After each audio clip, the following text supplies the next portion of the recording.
Hey, Greg, founder of www.wrestling-divas.webs.com, your source for highlighting the most beautiful and deadly entertainers in professional wrestling. Thanks to everyone for tuning in via blogtalkradio.com for another exclusive interview on behalf of my website. I have a very special guest joining me this evening. I am just waiting for her to call in. She is a professional wrestler, theatrical artist, and she has done stunts for the likes of Universal Studios in Orlando, Florida. Recently, she just got off of the latest set of tapings for SHIMMER Women Athletes. All right, so I'd like to welcome my next special guest, the Queen of Cosplay, Leva Bates. Hi. Hey, Leva, how are you? I'm pretty good. Well, thanks for joining me tonight. It's a real honor. Oh, well, thank you. Thank you for having me. Well, before we go over your career, I'd like to go over your latest set of tapings for SHIMMER Women Athletes. And for those who don't know, SHIMMER is based in Illinois, and it is one of the top all-female wrestling independent promotions in the world right now. And I noticed on the latest set of tapings, you locked up in a one-on-one contest with the Queen of Wrestling herself, Sara Del Rey. And many consider Sara to be one of the best professional wrestlers in the entire world. So what was it like locking up with her and having a one-on-one contest? I've been waiting for a really long time to finally get a chance to wrestle with Sara.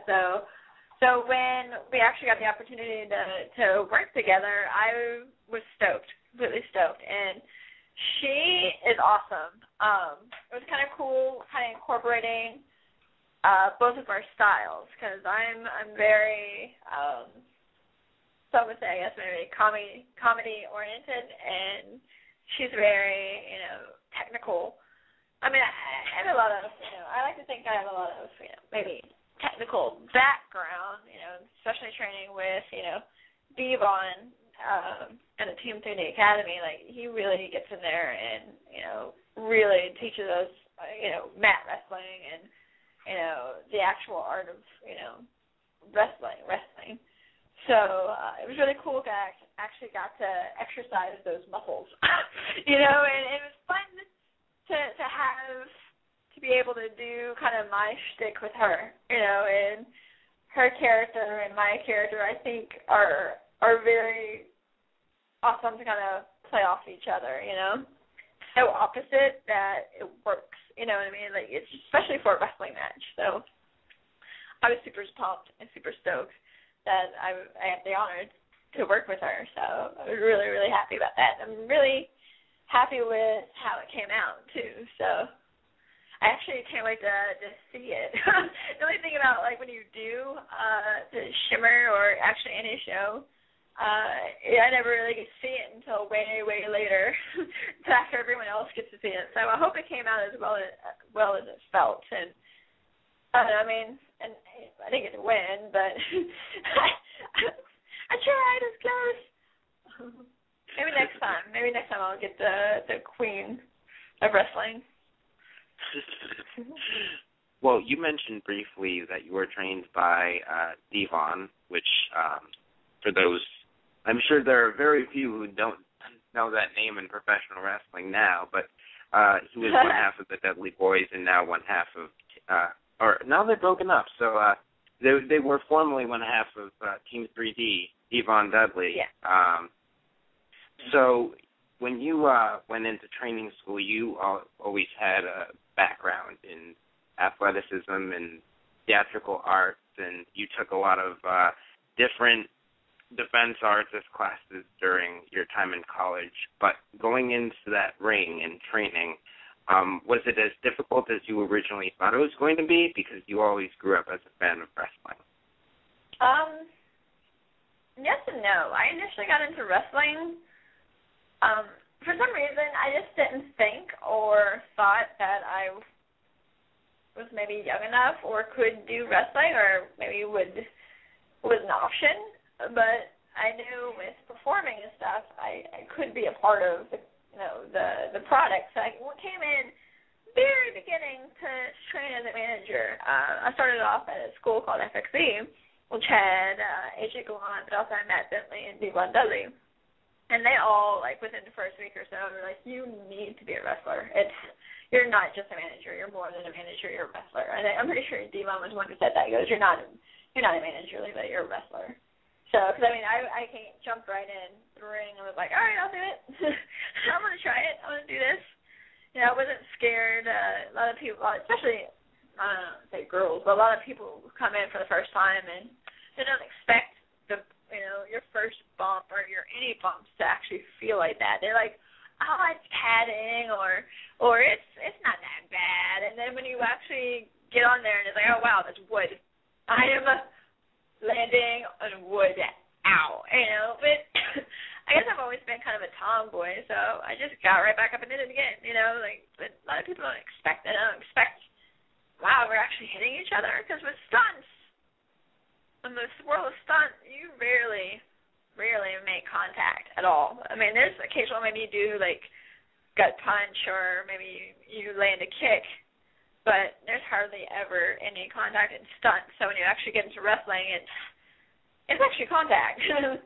It is not light, not pretty. But, yeah, I mean, it's rough. There's times I didn't know. I would, like, climb out of bed and just be sore all over. I felt like I was in a car wreck. I always say wrestling is kind of like my body thinks it's in multiple car wrecks every time I wrestle. But I enjoy it. I actually would like it. Like, there's times when I've done stunt shows and actually got clocked in the face and just didn't even stop, kept going. Like, okay, you just kept going until he, hit you and hit you hard. I'm like, it's nothing, I don't know if it's just, it's the art of performing, you just can't stop. And I think I just kind of carry that on to wrestling, it's full contact and, I don't know. I don't know, I guess I just dug it. Maybe I'm a strange little girl. Well, virtually everyone knows that wrestling is a male-dominated industry. So when you were training out there, I assume that there were a lot less females than there were males. So did you at all feel under pressure to, perform in front of the males? And did you feel like you had a lot more to prove since you were there and you were a female? I never really looked at it like, oh, I gotta prove myself. I always looked at it like, darn my girl parts, they get in the way sometimes. I love and still do like getting in there and rolling around and working with the guys because I feel they push you, Like sometimes you're with a girl and maybe she's your friend or whatever and you're like, I don't know if I really want to hit you very hard, But with a guy, like Bubba would always say, Leva, you're like 100 pounds soaking wet. If you don't hit him as hard as you can, I'm going to come in there and chop you. So after a while, they're like, okay, I'm going to beat the crap out of you. I apologize. But, like, that way I was able to not hold anything back, especially when I got into it with the guys. It was one of those, it's like, they can't take this hit from me. Like, when I chop them, I don't have to hold back. I can actually chop them. If I kick them, my kick is not going to kill them, Or if it does, I apologize. But, but yeah, like, Bubba would always say, Leva, you need to kick down as hard as you can. And if you don't, I will come in there and kick you as hard as I can. So I was like, oh, my God, okay, I'll do it. Needless to say, I beat up a lot of boys in class. So, one thing that fans will notice right away, other than your sense of humor, in your matches is that you like to be really creative. You like to put a little bit of yourself in every match, even if your character is a bit over-exaggerated to some degree. You always do something creative, whether it's with your entrance, and I think in one match I remember you being a big Twilight fan, bringing out a life-size cutout of Edward Cullen, and, you know, him being your quote-unquote manager. And then other times you dress up as superheroes, and and you know, video game characters, movie characters. So, like, what's your inspiration for being creative with every match in that sense? And what is the message that you like to send to people when you dress up as these characters? Okay. Leva Bates, the wrestler, honestly is no different than Leva Bates, the person. I am a big dork. I'm a big geek. If you look at my house right now, there's nothing but pop culture, like just massive explosion. So I am a huge geek. I love pretty much anything pop culture, like comic books, stuff, TV, sci-fi, fantasy, movies. I'm just big into that. I just do, you know, storytelling, the stories, the characters.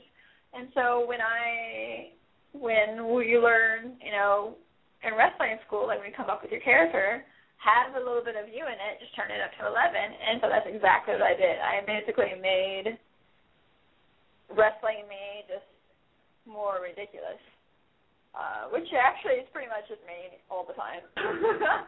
That is totally me. I already had a bunch of costumes because I do like to go to conventions, and I'm not even a big convention junkie, but I do just like having costumes and like, ooh, a costume party. Because when you're with entertainers, for some reason, we just have any excuse to throw a costume party. It's not just for Halloween. It's like, oh, costume party.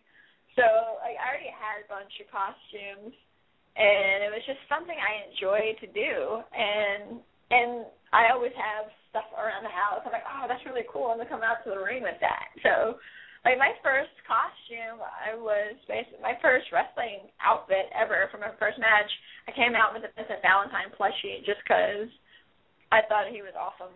And I really liked the red and black color set, so I came out matching him, of sorts, just wearing red and black with my little plushie kind of being me. And it just kind of, from there, people were like, okay, that's kind of cool, that's different, you know, and it just exploded and became what it is now, where, you know, I come out as Luigi wrestling in a mustache. You know, and I just kind of go with it. I kind of take a little bit, like, if I'm going to come out as a character from something, from anything, or wear something inspired by them, I'm going to use a little bit of that in my match, because I'm going to pay homage to it. So, like, you know, maybe when I did come out, when Alice and I came out as Mario and Luigi, we did do, you know, we did do some moves that were very Mario and Luigi looking, or we make, you know, pop culture references in the middle of our match, just because, I mean, why are you going to wear it and not use it? That's actually where a lot of my set moves came from. I ended up getting a Chun-Li costume and decided I was going to do a whole match of nothing but kicks.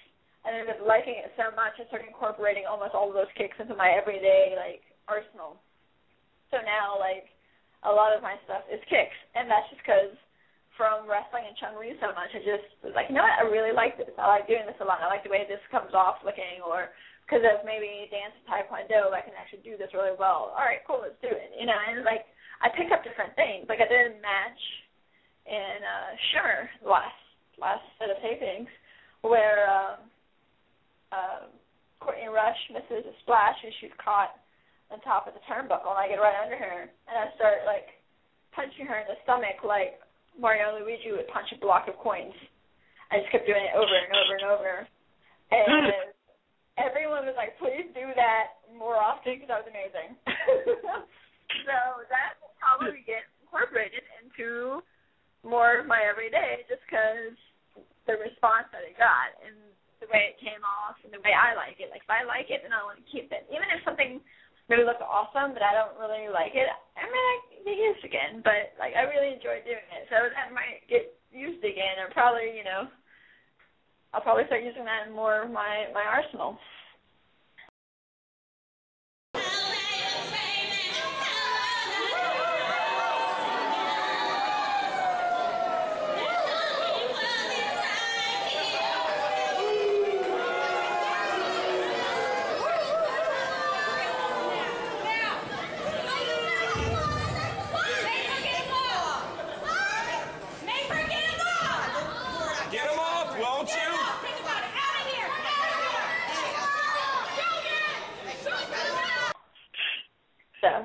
I run on a lot. You can stop me at any moment. Oh, no, it's no problem. So your matches in Shimmer when you wrestle with Allison as one half of the tag team Regeneration X, those matches are taped and then they're distributed and shipped off and, you know, they're buyable online, so that they're recorded, is my point. But a lot of matches on the independent scene aren't. So when you're just performing in front of a live crowd and that's it, how do you make the best of the in the now aspects of a wrestling match and make every moment memorable?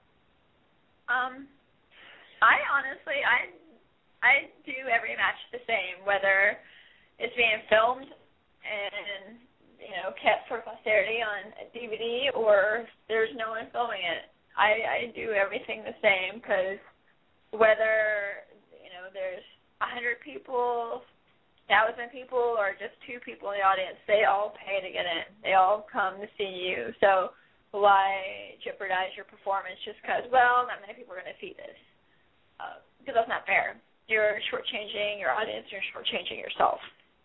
Same way with shows here at Universal. There's times when, like, we may not be in peak season, and there's, like, hardly anyone in the audience, but I still give 100% just because, guess what, those few people that did come, did take the time out of their day to come see our show, still paid to get in. They still took their time to come and see us. No different in wrestling. I think, actually, that should be used in all aspects of performance. So that's kind of, like, what I do, like, for a live show with no camera. I still go out there and I still give them exactly the same match I would if there was cameras or if it was live TV or if it was 5,000 people as opposed to maybe 100 people. You know what I mean? So, and usually, I mean, you remember stuff through the audience reactions. Like, you listen and you look and you see, like, oh, wow, okay, that really kind of played off really well, or, wow, that really got a bigger, you know, pop than expected, you know? So you kind of fight off that way. You may not be able to see it on video, but you could also, you know, just see how did that make you feel? How did it make, you know, the audience feel, you know? How did the whole moment itself? So that's kind of how I play it. So you've managed to get some great exposure in the wrestling scene. You've appeared on Spike TV's Impact Wrestling a number of times, and you appeared on WrestleLicious, which is on digital cable, as the character Emo Lee. So you've enjoyed some success, and you know, you haven't performed full time for a big company like the WWE, but many fans don't understand how hard it is to get to that company or to get to a big televised show like that. So how do you stay grounded when there's not that many opportunities out there to make it to the quote-unquote big time? I used to, maybe, yeah, I've just now come to, maybe within the last few years, come to the realization that I'm not all about the fame. I'm not about, maybe at one point I was, all right, I'm going to do this to get famous, but it's not about that anymore. It's about achieving my goals, achieving my dreams. And if I were in a company like WWE or maybe full-time with TNA, I wouldn't be able to do what I wanted to do. Whereas, like, right now I'm a free agent and my character is my own. I don't have to worry about coming up with, you know, this name, you know, a fake name, fake character, something that's not me. I'm 100% me, and I can do what I want to do. If I want to dress up like Luigi and go out there and wrestle on the mustache, I will. If I want to come out as Hawkeye and shoot someone with an arrow or shoot goodie bags into the audience, I can. I don't have to worry about what, you know, the boss says. You know, it's I like the freedom. And I like the freedom of doing what I want to do. Like, I can travel. Thing is, one of my biggest goals is for performing, whether it was wrestling or anything, I want to travel. I want to see the world. And I'm starting to get to that point where I don't have to be a part of the big two to travel. You can do and travel through other companies, through other places. So that's starting to come about, and I'm starting to actually achieve goals and get where I want to be. So I'm not too honestly heartbroken about that. I mean, don't get me wrong. If they called and said, "Hey, we want you right now, come down," I mean, I would go, obviously, because I mean, who wouldn't? But I'm happy. I'm actually really happy with what's going on and the direction I'm heading. I really like the opportunities that are starting to come about for me and the companies I'm working for. I'm very proud of a lot of the companies I'm working for. I'm very, very proud of Shimmer. I'm very proud to be a part of that. I'm very proud to be lucky enough to be able to do what I want to do within Shimmer as well. It's not just, well, I'm here and I have to stifle myself to do this because it's this style. They like me for me, and they encourage me to be like that. So I love it. Same thing with WSU. I'm starting to do that a little bit more often, and they, again, are 100% like, you do your thing. You do what you want to do. You know, they came out as a Jedi. I had a lightsaber. You know, like, the fact that I can do what I want to do and I don't have to worry about, well, let's change this and let's do this storyline. It's like, don't get me wrong, I love doing storylines. But I also like doing storylines that are within my character. I like doing storylines that I believe in. Not that's written down on a script, you know. And I can do that. I've went to college for theater and emphasis acting, you know, and I've done performance for the last half my life, to put it that way. So, I mean, I get that. I get picking up a script and becoming that character and doing it. I can do it. I can do that probably just as good, if not better, than a lot of people in this business. So that I'm fine with. But I like actually being able to be creative on myself, for myself. Again, well, speaking of creative, this is one of my favorite questions to ask, and I am really looking forward to your answer to this next question. If you could sum up your experience with your professional wrestling career in just one word, what would that one word be?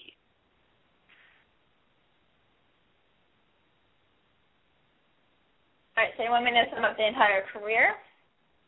Or one word? Yeah, if you had to choose one word for your sum up your experience with wrestling.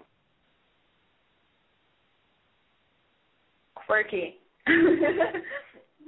I'm very quirky, and the business itself is very quirky. There's all sorts of different people and different characters you meet. So many. Like, some of the biggest names are so odd. I mean, so adorably odd, but yeah, it's very quirky. I gotta say quirky because there's so many different personalities, and sometimes they mix and sometimes they clash. And, you know, sometimes you have the most amazing experiences, and sometimes you have the worst. So it's very different and odd, so quirky, I would like to say. Like, not only would it encompass who I am, but the career as a whole, I would say is quirky. So we do have 5 minutes left, but before we get to how fans can contact you, you brought up an interesting point that when you get to these big, huge companies, not even necessarily the WWE or TNA Wrestling, you have less control over your character and the direction that you want to kind of put your character in. And the WWE has been criticized, TNA too at some point, about how they treat their female division and what direction they're bringing them in.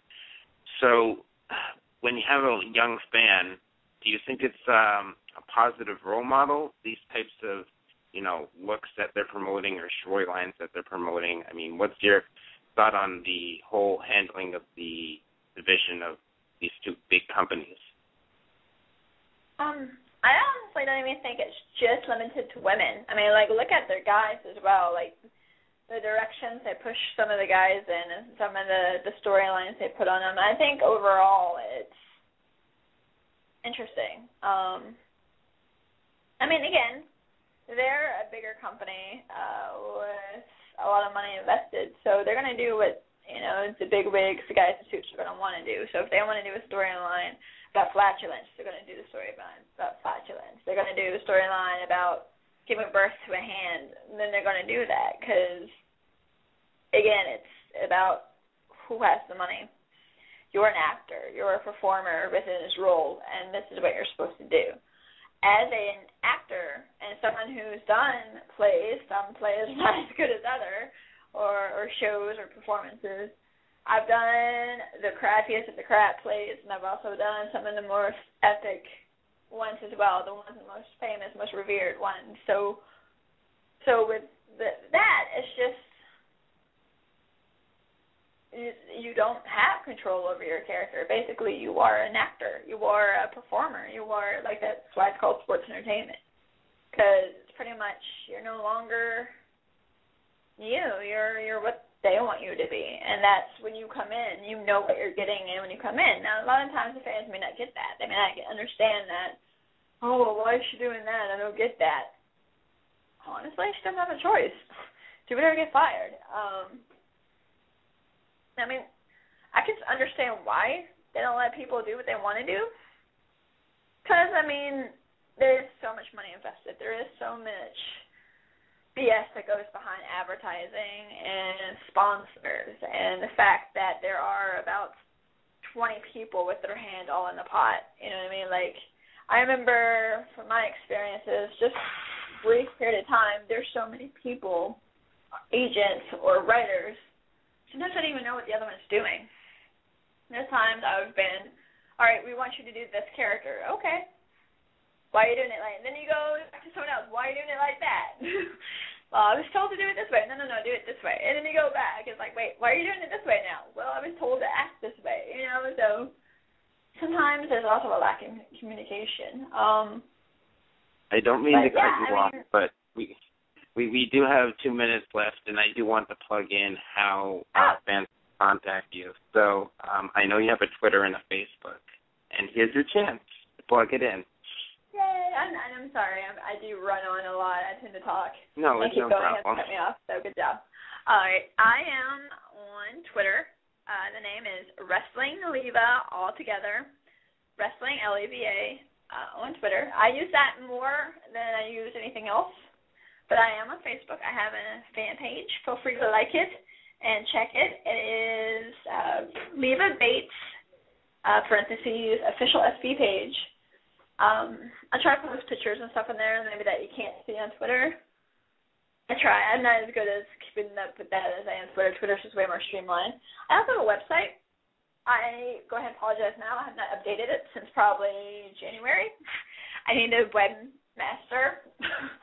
But it is levabates.mixform.com. Yeah, I think that's it. But basically, look under Leva Bates, it should come up. levabates.mixform.com. Yeah, that's right. So I apologize for that. I just no. It's no problem, Leva. This is your time. So I don't pressure anyone into speaking or taking their answers. I can't help it. No, it's no problem.